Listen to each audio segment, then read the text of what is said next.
muito obrigado. Ela está falando obrigado em espanhol agora. Bom dia, boa tarde para vocês. E sejam bem-vindos onde eu estou falando para vocês, tá? Eu estou aqui na ilha de Vancouver, aqui no British Columbia, no Canadá. Essa é a minha primeira vez falando para a América do Sul, é o primeiro curso, a primeira vez, e na verdade eu não consegui dormir a noite anterior, a noite passada, eu estou muito motivada para estar com vocês hoje aqui, e para mim é muito importante, eu gostaria de agradecer primeiro aqui com o Buelo, por todo esse trabalho muito forte para fazer esse bate-papo aqui acontecer. Eu vou compartilhar a minha tela com vocês agora, e nós vamos falar um pouco, né, sobre esse assunto que é muito legal, assim, é um assunto que eu gosto muito. Assim como muitos de vocês, clínicos, né? Bom, esse daqui, na verdade, esse é um trabalho da minha vida inteira, né? Muitos anos de trabalho aqui como terapeuta ocupacional e como muitos de vocês, eu tenho dedicado a maior parte da minha carreira, né? Trabalhando com crianças com necessidades especiais, com diversos cérebros, com diferentes diagnósticos, e o trauma é uma questão que tem surgido e que tem aparecido, né, nesse caminho, né? E esse pequeno tempo que nós vamos compartilhar hoje, né, eu gostaria de compartilhar e mostrar um pouco essa parte aqui com vocês. E eu espero convidar vocês, né, para que vocês possam, né, se interessar em aprender um pouco mais sobre isso, né? Houve uma criança com a qual eu trabalhava, né, que nasceu de uma mãe que era viciada em drogas, né? E esse pequenininho, né? É uma criança aqui nos Estados Unidos, né? Essa criança ficou abandonada, aos 8 anos de idade. A sua mãe, né? Ela teve uma sobredose, né? Quando ele tinha apenas 3 meses de idade. E os seus cuidadores foram outras 3 crianças, né? Uma criança de 8, outra criança de 11 e uma criança de 12 anos.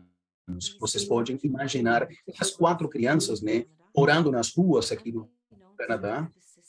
E, na verdade, assim, meio que um pouco dependendo desse sistema, do sistema de saúde, até que essas crianças, né, um certo dia, essa criança tentou roubar uma pequena loja, né, e essa criança entrou ali, e nós temos aqui alguns trabalhos específicos aqui, cuidados, né, pela primeira vez, essa criança conseguiu depois, né, ser levado para uma escola, né, e a professora disse para mim que essa criança não teve nenhum diagnóstico, né? Nesse caso, estavam falando de TDAH. E você, Kim, é especialista, né, em integração sensorial. E eu quero que você faça coisas diferentes aqui com essa criança. Eu quero que você leve essa criança, né, para seu laboratório mágico e que você continue e que você consiga, né, arrumar essa criança. Foi assim que me falou. Eu tinha apenas 27 anos de idade. E eu tinha recebido o treinamento da doutora Jean Ayers, e para mim, na verdade, assim, eu tinha muita vontade de mostrar que a gente conseguia fazer alguma coisa para ajudar as crianças através de esse marco de referência chamado de integração sensorial. Nós levamos essa criança, né, a essa clínica de integração sensorial, e na minha aprendizagem, a criança recebeu o treinamento, que significa que esse ambiente nós temos muito trabalho, né? Na verdade, nós temos um trabalho que significa muito para nós. E nessa clínica, nós tínhamos, na verdade, uma parede de escalada, e era de 6 pés de altura, mais ou menos 2 metros de altura, né? E tínhamos algumas questões ali embaixo, né? E esse pequenininho, esse garoto que era muito intenso, estava subindo ali nessa parede, escalando, né? Virando e acabou caindo, se jogou, né? Nós tínhamos ali uma piscina de bolinhas, ali nós tínhamos as bolinhas sem colocar as suas mãos para se proteger. E, na verdade, eu sentei ali no tatame, né? Acabei assistindo, né? Com muita intensidade, e eu vi isso ali acontecer várias e várias vezes, né? Repetiu esse mesmo comportamento.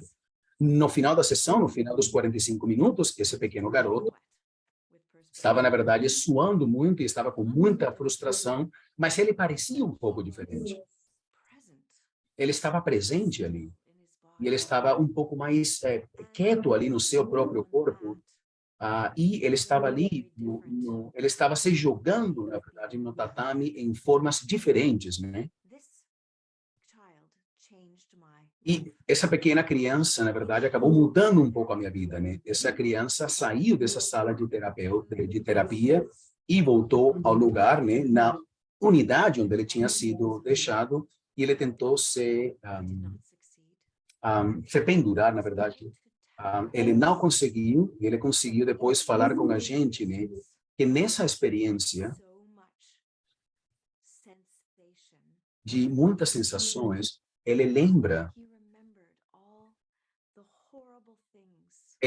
de todas as coisas terríveis que aconteceram com ele. A criança tinha tentado, quando eu falei se pendurar, a criança tinha tentado se matar, e muitas coisas aconteceram e passaram pela cabeça, e na verdade essa foi a minha primeira introdução, né, a como o trauma tem um impacto ali no cérebro, e como o trauma como pode se apresentar um trauma. Por isso, muitos dos outros diagnósticos que vocês e eu tratamos, por isso, isso foi um começo, né, de uma jornada muito longa de tentar colocar muitas coisas juntas, muito conhecimento de tratamento de neurodesenvolvimento, apego, integração sensorial, neurobiologia e esse trauma muito mais com um olhar sensitivo, né?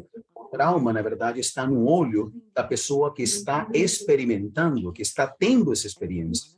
Cada um de nós vai reagir de uma forma diferente e ser diferente no que a gente considera ou determina traumático para nós. Para algumas das crianças que nós ajudamos, com os que a gente faz a nossa intervenção, muitas vezes, por exemplo, eles têm simplesmente uma etiqueta ali e isso acaba incomodando um pouco na sua camiseta, por exemplo, né?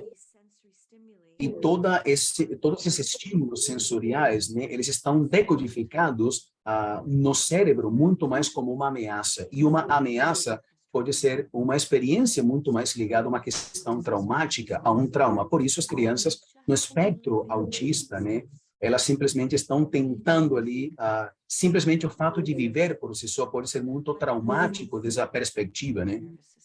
Isso é como se estivesse acontecendo uma ameaça constante ali no seu sistema nervoso. O trauma pode ser algumas situações, né, que podem ser eventos, e o trauma pode também ocorrer ou acontecer naquilo que nós chamamos num tratamento, né, durante a infância. A definição do trauma que é muito mais importante para mim é a definição que diz que em qualquer momento em que nós, como crianças, desistimos ou deixamos de lado algum momento da nossa expressão autêntica de quem nós somos, isso acaba sendo traumático se no meu relacionamento com as pessoas que são importantes para mim, como criança, por exemplo, eu tenho que sacrificar os meus sentimentos, as minhas sensações, a expressão dos meus sentimentos e sensações para poder manter esse relacionamento ali um pouco mais estável. Isso, portanto, na verdade, é uma sensação interna do que nós chamamos de trauma de desenvolvimento. Eu acho que isso ali, na verdade, todos nós devemos ter momentos em que sentimos ou passamos por esse tipo de experiências. Um dos meus autores preferidos é o Dr. Gerd Moffat, e ele disse que o trauma não é o que acontece com a gente, e o que acontece dentro da gente, quando alguma questão acontece conosco. Isso é muito importante, porque as histórias, né, que nós acabamos inventando, criando, as experiências, e nesse caso, o futuro nosso, na verdade, isso acaba se tornando parte da forma em que a gente vai se definir ao longo da nossa vida toda. Isso, na verdade, é uma informação muito intensa. Por favor, é importante, né, que vocês levem em consideração essa informação enquanto vocês estão escutando. No diagnóstico, nós temos o DSM-5, na verdade, que é a Bíblia do diagnóstico. Nós temos uma categoria, na verdade, e esse daqui nós temos, então, o transtorno do estresse pós-traumático. Esse nome E o que as pessoas normalmente pensam, né, quando eles levam em consideração ou pensam sobre o trauma. E esse diagnóstico surgiu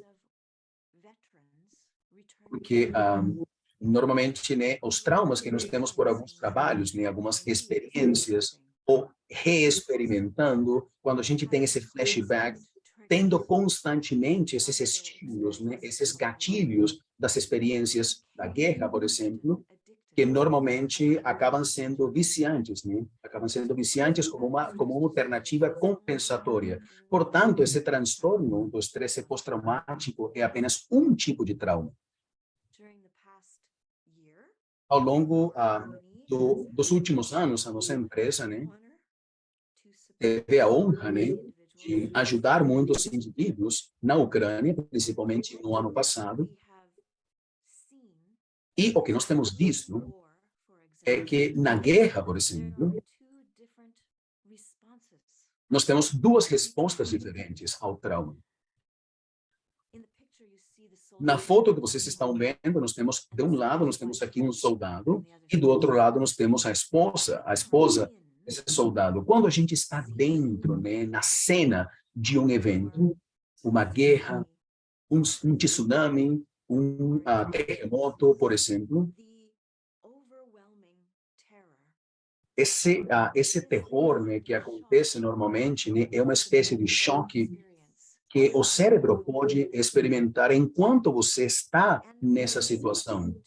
E o que é importante de saber, nesse caso, sobre esse choque de terror, é que isso não pode resolver, né, dentro da gente, não pode se resolver quando o evento acaba de acontecer. Eu, particularmente, já me encontrei em alguns momentos falando com algumas pessoas em estações do metrô, estações de trem, na Ucrânia, onde eles estavam, na verdade, cantando e estavam, de repente, jogando, talvez, xadrez, algumas crianças fazendo as tarefas, e as famílias estão juntas, estavam lendo algumas histórias antes de dormir, né? E, na verdade, eles estavam ali numa espécie de um abrigo ali para a guerra, né? Num contexto muito diferente, né? Que, na verdade, é potencialmente horrorizante uma situação dessas. E, portanto, é muito difícil detectar momentos de segurança. Não é uma questão constante, não é uma constante, o horror não é constante. Contudo, quando você está, na verdade, se preocupando, e você talvez está do outro lado, por exemplo, você está na Alemanha, em qualquer outro lugar, e você tem alguma conexão com essa experiência, você fica horrorizado, você está muito longe, porque você não sabe o que está acontecendo, né? E o cérebro acaba criando algumas conexões e acaba inventando um pouco essas histórias e todo esse medo que você tem, e você acaba criando o pior cenário possível. E por isso tem muitas pesquisas, né, mostrando que esse choque de terror, né, impacta a gente muito forte, e essas implicações são até maiores do que o choque de terror. Isso é muito importante entender. Nós temos o trauma do choque de terror e nós temos o trauma do choque de horror. E por isso é muito importante, porque tem a ver com a realidade do que está acontecendo. A ênfase dessa prática sensitiva, para mim, do trauma é o que nós chamamos do trauma de desenvolvimento. E esses são os tipos de traumas que ocorrem ou que acontecem em relação com crianças, com os seus cuidadores e com toda essa rede de cuidadores que eles têm. São momentos que acontecem onde as crianças estão experimentando algumas coisas, como, por exemplo, negligência, coisas do tipo pais que estão fazendo o melhor que eles conseguem com os recursos que eles têm, mas estão muito preocupados com seu próprio sofrimento. Os cuidadores talvez estão mentalmente doentes, talvez têm alguns problemas, né, de vício, por exemplo, os cuidadores que estão experimentando depressão também.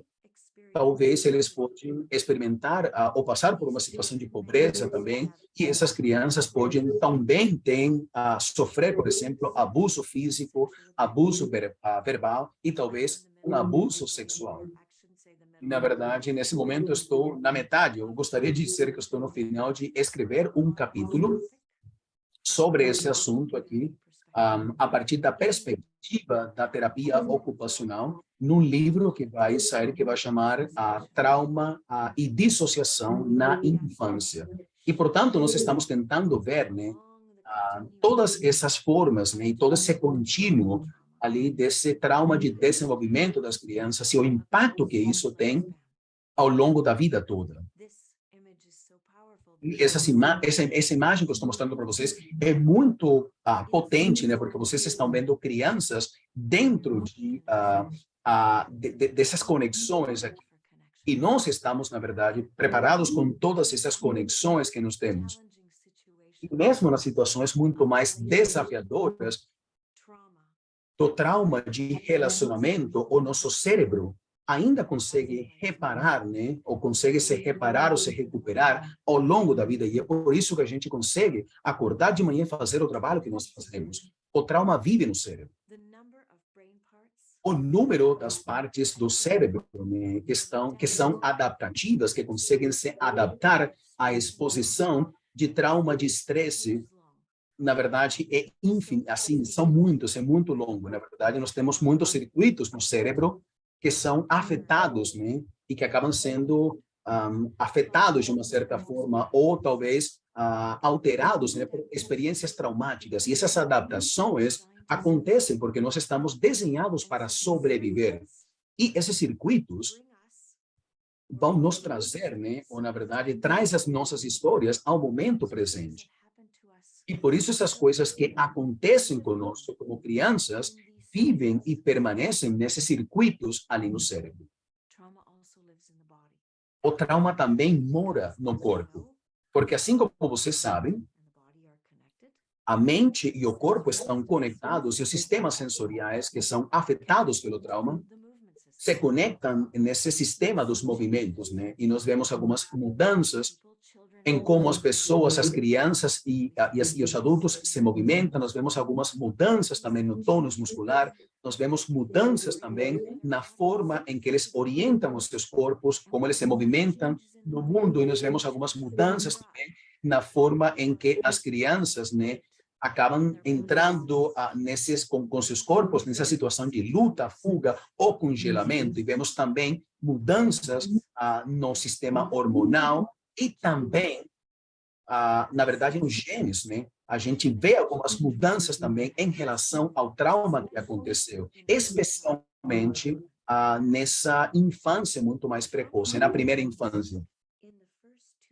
O trauma, quando acontece nos 2 primeiros anos de vida, tem o maior impacto no desenvolvimento do cérebro e tem um impacto muito mais longo na nossa vida toda. Isso acontece porque esse é o momento quando os circuitos estão se preparando e estão ali na sua formação. E, subsequentemente, eles estão muito mais vulneráveis a todas essas influências, principalmente do estresse, né? E talvez, né, os bebês, eles não conseguem correr, eles não conseguem brigar, então, porque eles não conseguem lutar, então os bebês conseguem apenas se desconectar da realidade, e isso vai mudar todo esse processamento sensorial, autorregulação e os relacionamentos.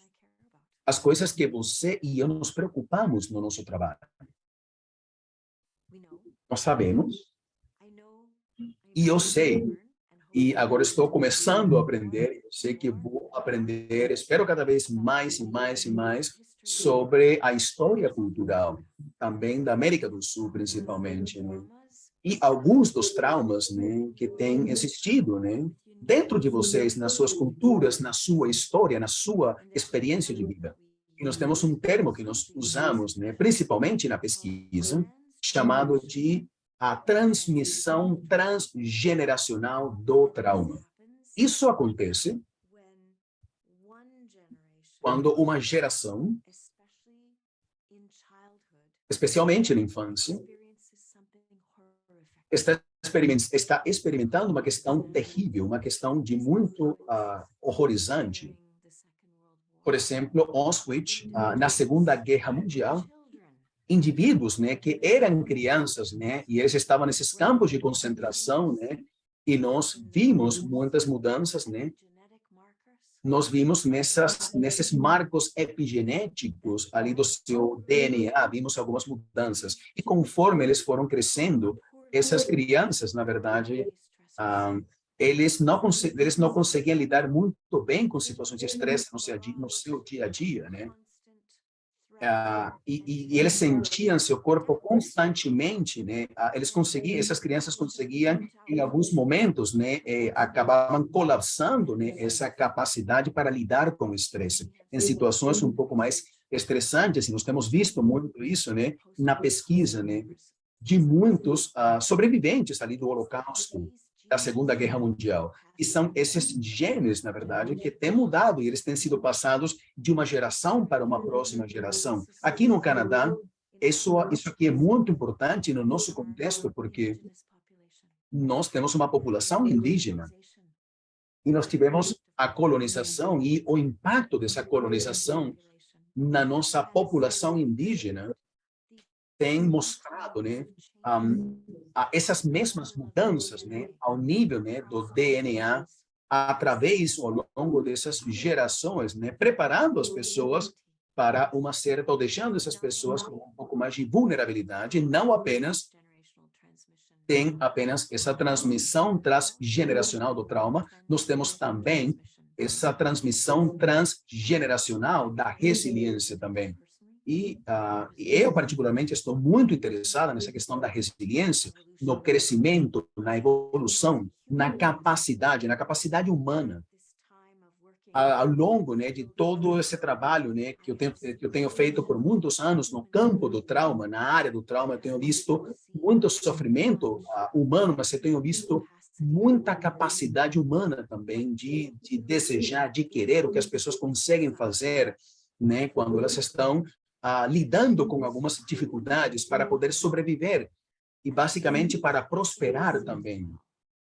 Isso aqui é muito importante também. Portanto, não quero, né, que esse tópico seja visto em apenas uma forma, da maneira em que a gente está entendendo isso, mas é muito importante, eu acredito, para vocês e para mim, como clínicos, para poder apreciar um pouco mais o impacto do trauma, assim como um componente de um todo que a gente vê com essas crianças e as famílias que normalmente recebemos para tratamento. E como isso se apresenta, né? E, na verdade, assim, pode se apresentar de diferentes formas, né? Isso pode parecer com muitos diagnósticos, o trauma pode parecer com outros diagnósticos. Normalmente, o que nós percebemos em crianças, e, na verdade, assim, eu normalmente uso a palavra criança, mas, de modo geral, estou falando, né? Eu estou falando de bebês até, na verdade, até o final, na verdade. Isso vai, até o final das nossas vidas, isso vai se apresentando de formas diferentes, mas nós temos apenas 30 minutos mais aqui nessa conversa de hoje. Vamos focar muito mais nessas crianças, principalmente nas primeiras idades. E os bebês que não se sentem acalmados, normalmente eles vão aparecer, né? Eles vão se mostrar dessa forma, né? E por isso o apego acaba sendo muito importante. O sistema nervoso dessas crianças não aprende com essa dança da corregulação como conseguir neurobiologicamente, né, conseguir lidar com esses químicos ali da neurorregulação. E, portanto, né, eles vão parecer desregulados de formas muito incomuns e muito prolongadas também. Nós vemos algumas crianças que, normalmente, crianças que parecem muito inconsoláveis, né? Crianças difíceis de serem acalmadas. E sim, claro, isso talvez pode ter uma questão fisiológica aqui também. E quando essas raízes fisiológicas estão presentes aqui, normalmente essa sensibilidade do cuidador é muito necessária para poder corresponder com o que os pais estão vendo na criança. E por isso requer que você e eu, a gente consiga traduzir isso, né? Traduzir esse contexto, né, que a criança está experimentando. Nós precisamos ser essa ponte entre pais e crianças. Normalmente nós vemos comumente bebês, né? E parece que eles estão fora dessa zona na verdade, e nessas condições ali de negligência, eu estou usando uma foto aqui para que vocês possam entender essa negligência da qual eu falo, e essa é uma foto em que o pai está com o bebê, mas muito mais ligado na tecnologia que está aumentando. E nós falamos e pesquisamos cada vez mais e como isso está desconectando e como isso pode ter um impacto, né? Pode ser uma variável que impacta muito desse movimento do cérebro do bebê.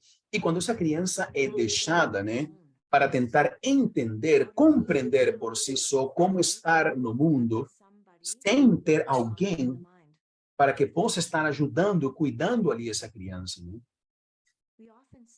Normalmente, nós vemos também algumas crianças que têm experimentado esse contínuo, né, desse trauma, né, de desenvolvimento que acontece em idades muito mais precoces, e são crianças que têm um afeto um pouco mais mais raso, um pouco mais e são crianças que parecem vazias. Vocês vão ver esse tono ali no rosto, um rosto muito mais onde não mostra muitas emoções. E normalmente são crianças que experimentaram muito estresse e são alguns nervos que acabam se desconectando, que é como se fosse basicamente quando você tira o telefone ali da linha e os músculos não mais estão recebendo essa informação.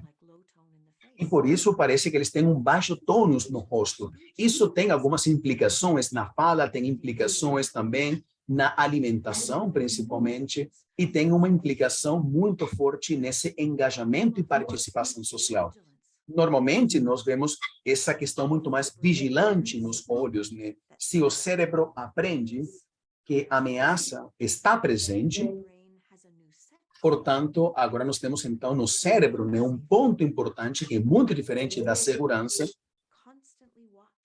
e que normalmente está de uma certa forma limitando para que a pessoa possa ver um pouco melhor, se preparar um pouco mais e acaba priorizando muito mais essa questão da sobrevivência. E, portanto, você vê os olhos um pouco mais abertos em alguns momentos, você vê algumas mudanças. Isso afeta também o sistema visual. Há uma mudança na visão que acaba sendo muito mais dominante essa questão do sistema visual, né?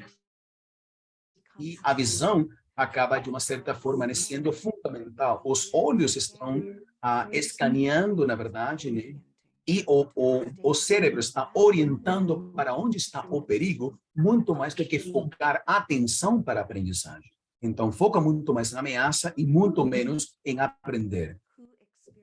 As crianças que têm essa experiência com cuidadores que estão preocupados com sua própria vida, né? Com aquilo que está acontecendo com eles, eles se sentem muito mais separados, né? Ficam separados das suas crianças. E normalmente nós vemos o que nós vamos ver essa questão que nós chamamos de evitação do afeto, onde a criança aprende meus sentimentos, né? E eles, em alguns momentos, acabam se sentindo um pouco desconfortáveis. E por isso, então, eu vou me fechar um pouco mais, né? E não vou mostrar esses os meus sentimentos para me sentir um pouco mais confortável, né? E a criança acaba vendo, né? Acaba se apresentando de uma forma extremamente independente. Eu já não preciso do adulto, na verdade, né? A criança acaba sendo muito independente e por dentro, essa criança acaba se sentindo muito independente, né? E, por outro lado, eles acabam se sentindo muito mais incompetentes também, né? Acabam ficando muito preocupados. Nós temos aqui uma outra apresentação também, onde nós vemos que está uma questão muito presente aqui na ansiedade. E essa apresentação parece acontecer com uma certa frequência maior quando o cuidador é muito imprevisível. E algumas vezes esse cuidador está presente e em outros momentos não está presente. Isso pode, na verdade, deixar o cérebro da criança um pouco mais preocupado. Onde está o meu pai? Onde está o meu cuidador? O que está fazendo? Como é que eu posso mantê-los engajados comigo para que eu possa, né? E eu me sinta que eu importo para eles e que eu estou sendo cuidado por eles, né? Isso acontece muito, né? A criança se sente um pouco mais estranha. Isso aqui pode permanecer por muito tempo, né? Isso, na verdade, os seus relacionamentos acabam mudando um pouco mais E por isso, né, essa criança acaba, na verdade, né, se sentindo muito mais sozinha, né, e muito mais focando na sua individualidade. Nós vemos também em como a criança está se movimentando no mundo, todas as suas ações e o seu engajamento nas ações, e normalmente nós vamos ver, ou uma um estilo muito mais protetivo, nós vamos ver um pouco mais essa rigidez, e normalmente vocês vão ver as mãos que aparecem um pouco mais, essa postura um pouco mais defensiva das crianças, ou nós vamos ver um pouco de colapso, onde a criança deativa, está desativando seu sistema postural, desativando seu sistema postural. Isso, na verdade, é uma representação do seu estado emocional, né? E normalmente nós pensamos, isso aqui é tônus baixo. E, na verdade, nós tratamos, né, o corpo a partir dessas lentes, dessa perspectiva. E quando nós estamos trabalhando com o corpo desde essas lentes, e nós começamos a ativar o sistema postural para mobilidade, nós vamos, então, ver algumas respostas relacionadas com essa questão do trauma. Nós vamos, talvez, né, vamos atingir a ativação do sistema parasimpático, né? E a gente fica pensando, o que aconteceu? Esses são os achados que nós estamos tentando reorganizar aqui, né? Assim que a gente vai entendendo o impacto que o trauma tem. Emoções estão em todas partes, as emoções. O medo está sempre presente, né? E está se apresentando muitas vezes como raiva, como loucura, talvez como tristeza, como depressão, ansiedade. Nós temos diferentes formatos de como a desregulação pode se apresentar. Tudo isso é típico, tipicamente exagerado, né, em relação ao contexto em qual a criança se encontra no seu dia a dia. E normalmente nós pensamos também que essa desregulação é apenas, né, está muito mais relacionado com o processamento sensorial. A regulação afetiva ou relacionamento, nesse caso, o relacionamento é muito importante para a questão da regulação, e por isso é muito importante como o cuidador está ensinando a criança a tolerar as suas emoções desconfortáveis, as suas sensações desconfortáveis. Quando o cuidador vê que a criança se encontra num estado de desregulação e o cuidador valida as experiências dessa criança e fala, nossa, isso aqui é muito difícil para você, não é? E, de repente, né, acaba ali esperando um tempo, né, e fala, tudo bem, vamos, eu sei o que você está sentindo, né, e espera um certo tempo para que a criança possa aprender que essa sensação e que essa emoção no meu corpo é tolerável. E eu vou sobreviver. E depois, o cuidador avança, né, continua ajudando a criança para que possa se reengajar no mundo. E, na verdade, aqui nós temos, então, isso que nós trabalhamos nessa prática. Nós vamos validar a nossa experiência, vamos dar um espaço, um tempo, e depois vamos continuar. Isso é muito mais sensitivo. Basicamente, esse olhar que eu quero trabalhar aqui na questão do trauma. O trauma tem um impacto tremendo no desenvolvimento da aprendizagem e da função executiva. As partes do cérebro envolvidas, né, na memória, no controle postural, na atenção, estão afetadas ou são afetadas pelo trauma. Isso acontece e se apresenta muito na sala de aula, né? O tempo inteiro isso se apresenta na sala de aula. Quando eu aprendi pela primeira vez integração sensorial, a ideia que as sensações poderia ser um fator que contribui para a aprendizagem, né? Hoje nós precisamos colocar tudo isso junto, né? E algumas vezes ambas coisas estão acontecendo. O trauma, né, que é um fator que contribui também àquilo que está acontecendo na sala de aula. E como isso se apresenta, como isso acontece com os adultos, com a gente. Porque, na verdade, isso vai permanecer ao longo do tempo, né?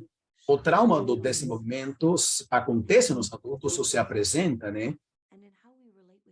E como a gente lida com o estresse, como a gente se relaciona com as pessoas na nossa vida e no nosso dia a dia. Quando as nossas primeiras experiências na nossa vida ou as nossas experiências traumáticas, né, sobrecarregam a gente, né? O nosso cérebro acaba tentando proteger a gente. E é muito mágico isso, né? De poder entender, né, que a gente consegue cuidar de si mesmo de uma forma tão elegante. A gente faz essa dissociação, a gente desconecta, a gente desliga, né? E muitas vezes, né, isso é curto, é breve e algumas vezes é por um tempo muito mais longo. E quando esse tipo, né, de quando a gente faz esse check-out, né, quando a gente faz essa dissociação uma e outra vez, a gente acaba ficando fragmentado, né, e acaba perdendo largos ou longos períodos de tempo na nossa vida, longos períodos que podem, na verdade, se apresentar como um transtorno, né? Nós temos esse transtorno de dissociação da identidade, onde eu acabo perdendo o meu engajamento com o mundo. E nós temos muita evidência, né? Ontem, eu passei o dia inteiro lendo muitas e muitas páginas, né? Desde 2020 até hoje, né? Dito isso, né? Que nós precisamos lembrar, hoje, agora, né? Que o trauma é, na verdade, um precursor para o futuro da doença mental. E em fevereiro, o Bob, meu marido, né? E, na verdade, ele trabalha junto comigo, ele é meu parceiro, e nós fomos para uma conferência na Europa, né, sobre dissociação e sobre trauma, e um dos principais, né, palestrantes lá falou, quando a gente vê qualquer doença mental, nós precisamos olhar o histórico do trauma.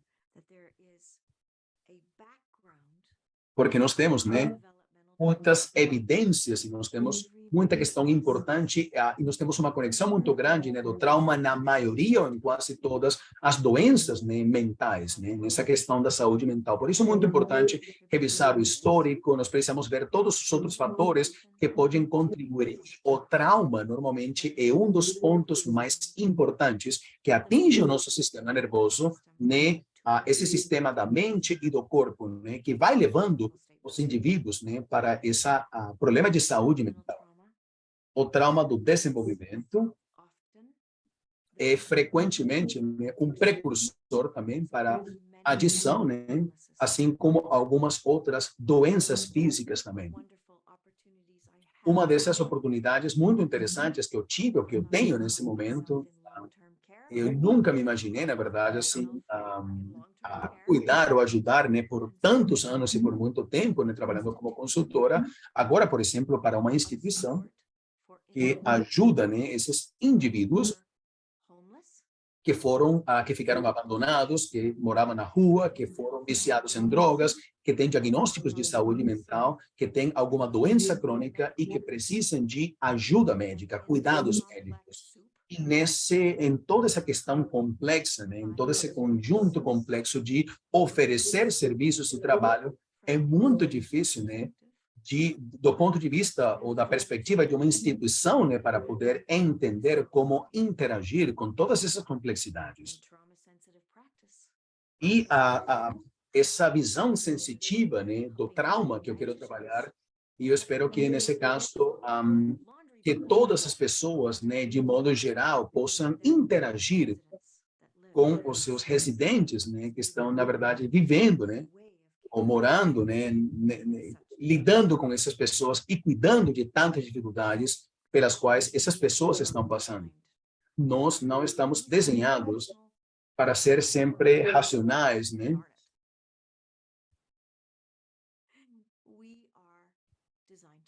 Nós estamos desenhados ou fomos desenhados para sobreviver. E nós reagimos muito antes de responder. O que quer dizer, né, que nós reagimos antes de pensar. E, na verdade, né, isso aqui é muito importante, porque na maioria das vezes o que acontece nas condições ali do trauma é que nós estamos ali, nós temos esse gatilho, né?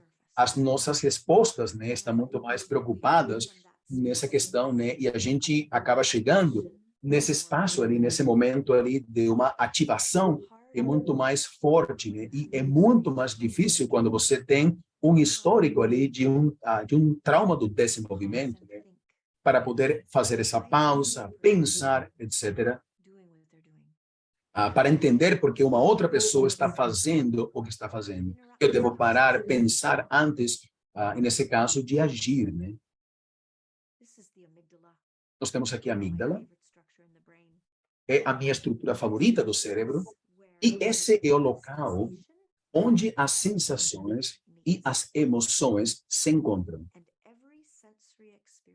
E todas as experiências sensoriais, na verdade, estão sempre aqui, né? Estão, né?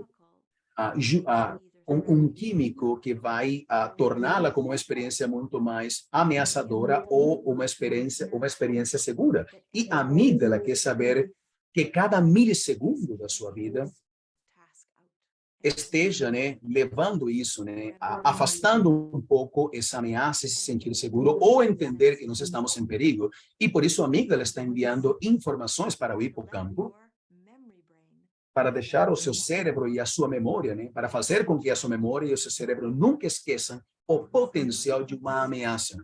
E é ali onde a gente acaba, né, ficando parado de uma certa forma no trauma, né? E a outra questão que acontece também são crianças antes da linguagem, eles não têm acesso às habilidades linguísticas, né, para que eles possam contar ou explicar as suas experiências. E como resultado disso, né, o seu trauma, né, acaba de uma certa forma ficando decodificado dentro dessa memória implícita. E é a memória, na verdade, que mora no sistema nervoso, né, nos tecidos ali que nós temos, né, nos nossos músculos e nas suas articulações, sem nenhum tipo de significado. Está aí, está presente ali, vive ali dia após dia, né, na gente, sem ser compreendido. Por que isso acontece? Por que está acontecendo? Por que eu estou ansioso? Por que eu estou com medo? Por que eu estou bravo? Por que eu estou irritado? E essas correntes, né, subjacentes, né, acontecem, né, nos bastidores, por assim dizer.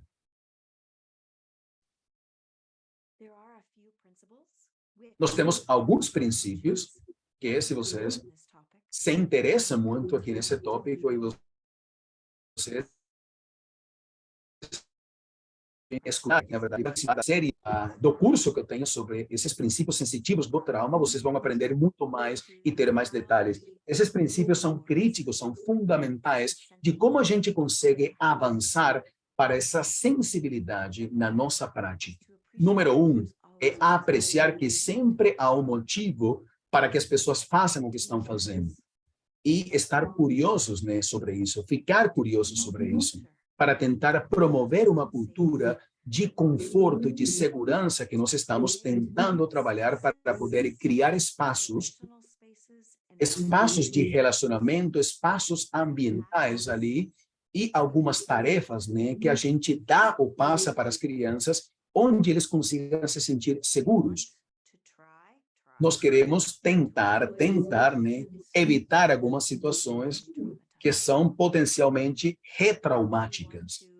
E nós queremos, na verdade, manter isso na nossa cabeça, na nossa mente, né? Onde nós precisamos, as crianças, né? O que nós fazemos com eles e como nós falamos com essas crianças. É muito importante a gente lembrar também a linguagem que nós estamos usando para tentar descrever os comportamentos que nós estamos observando. E eu tenho certeza, né, que todos vocês podem, né, relacionar isso com as situações, né, enquanto vocês têm algum cliente que vocês travam, que vocês tratam normalmente, com que vocês trabalham, né, quando você está, por exemplo, dirigindo um carro e de repente você pensa, bom, eu preciso organizar o que eu vou fazer hoje, etc, etc.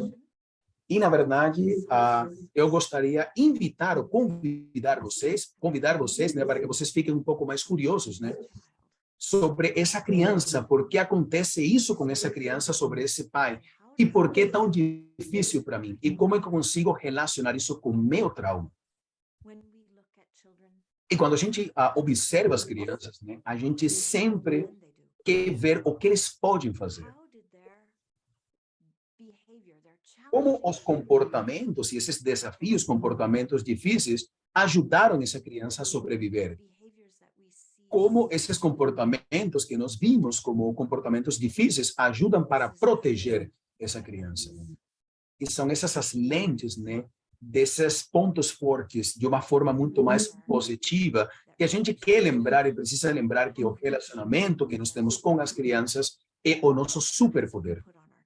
É basicamente ali onde a gente coloca a nossa capa ali, né, de de super-heróis, né? E, na verdade, entender o que tem acontecido ao longo da vida. O trauma acontece no relacionamento também, e a gente precisa ver como é que a gente consegue ajudar e melhorar esses relacionamentos. E esse relacionamento pode ser com vocês. Lembrem também, a corregulação é parte desse relacionamento. Isso, na verdade, né, ajuda muito a forma em que a gente se apresenta, né, nos nossos cuidados e na nossa interação com as crianças. A regulação, autorregulação, não é um comportamento. Isso talvez pode surpreender vocês um pouco, né? O que é a regulação? A regulação, na verdade, é uma conexão autêntica para mim mesmo, comigo mesmo, que eu preciso, na verdade, sentir. Eu preciso me sentir. E essa é uma questão sensorial. Eu não consigo regular alguma questão na minha mente, na minha cabeça, sozinho. Eu preciso do meu corpo ajudando para fazer isso, porque eu tenho que sentir o que eu estou sentindo no meu corpo, para que eu possa regular.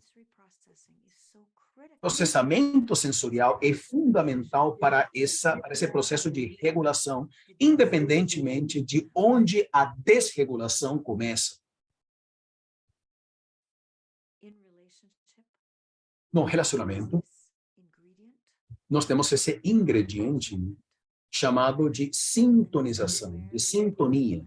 E aqui onde nós colocamos a nossa mente na mente do outro. Vejam, por exemplo, todo esse prazer aqui nesses dois rostos. Eles estão, na verdade, né, se espelhando um no outro.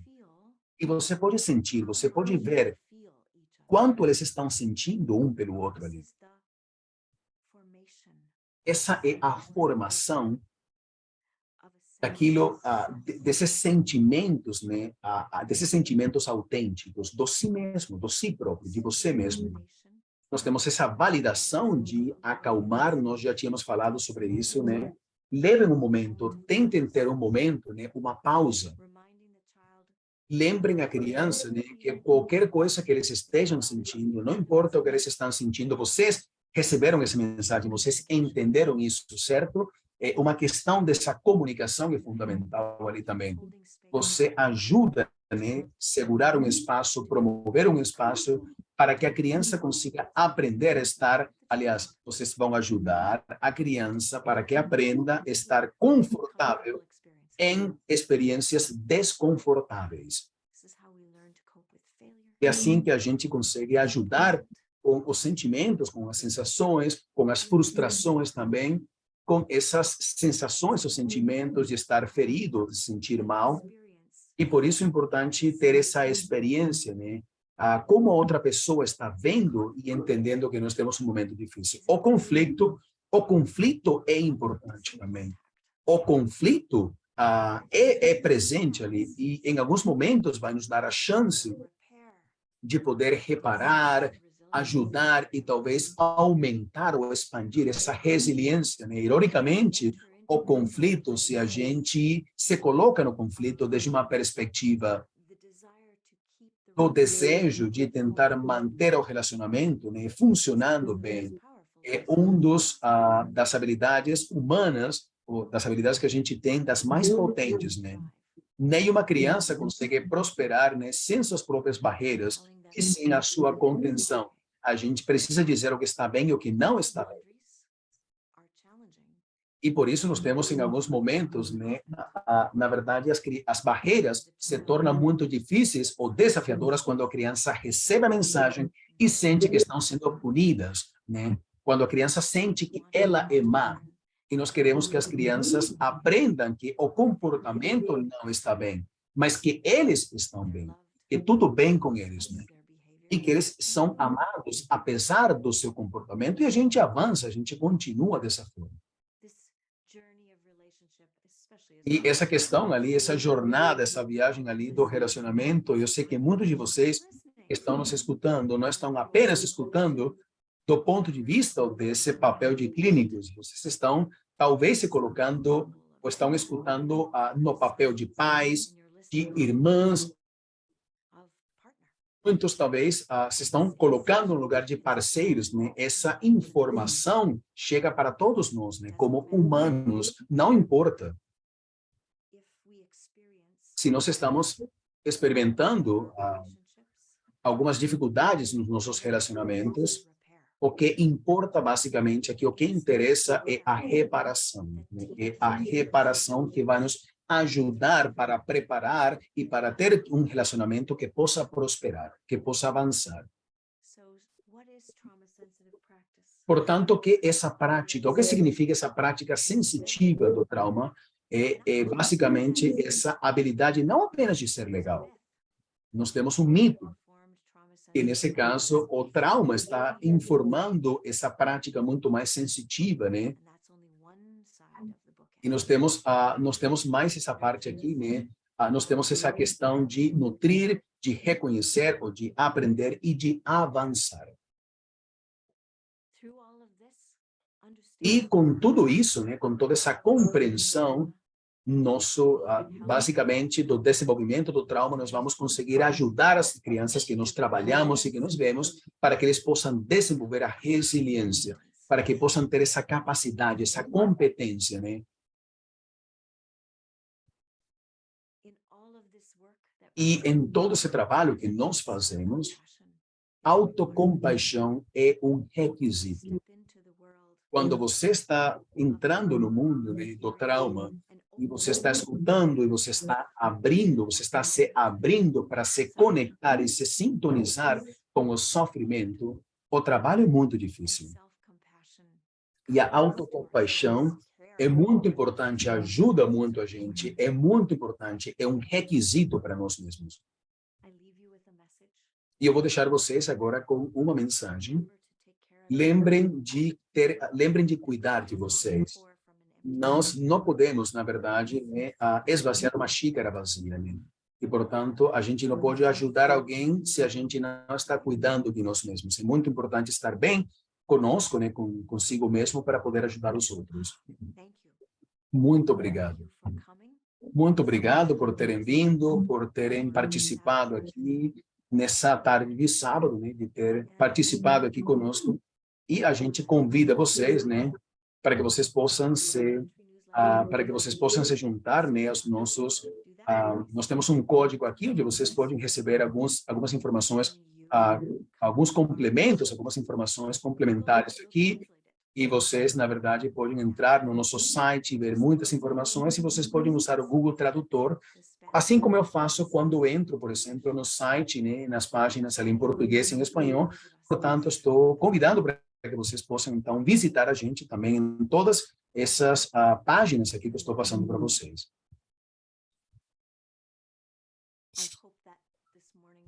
Eu espero que, na verdade, essa conversa que nós tivemos agora à tarde possa ser um convite, né, para esse tópico. E a Lucila e Lewis, muito obrigado a vocês, muito obrigado por ser a minha voz